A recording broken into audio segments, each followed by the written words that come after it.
فطرت کو خیرت کے روبرو کر، تسخیر مقام رنگ و بو کر۔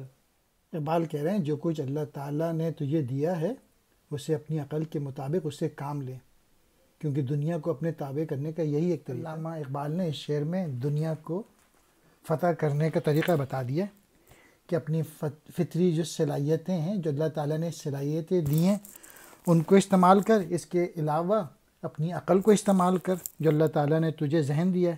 اسی صورت میں تو کامیابی حاصل کر سکتا ہے اس دنیا میں۔ خیرت کہتے ہیں عقل کو، روبرو سامنے، تسخیر مقام رنگ و بو مراد یہ ہے کہ دنیا کو تابع کرنا۔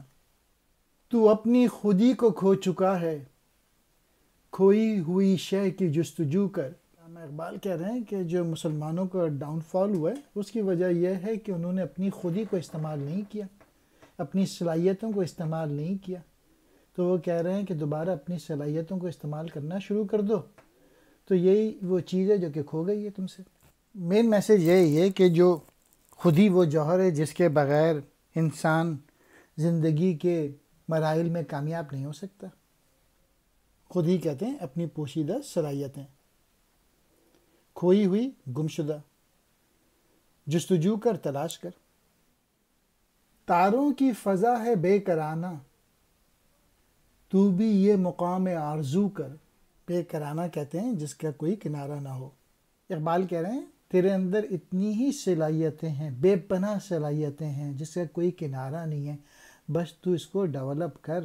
اور پھر اس کو موازنہ کیا ہے آسمان پر، جس طرح سے آسمان کی جو وسعت ہے وہ لامحدود ہے، جس پہ ستارے چمک رہے ہیں، اس طرح سے انسان میں بھی بے انتہا پوٹینشل موجود ہے، اس کو استعمال کر۔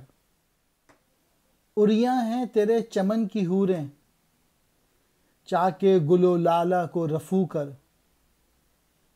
بے ذوق نہیں اگرچہ فطرت، جو اس سے نہ ہو سکا وہ تو کر۔ میسج یہ ہے کہ مسلمانوں کی بری حالت ہے اور اس بری حالت کو ختم کرنے کی کوشش کر۔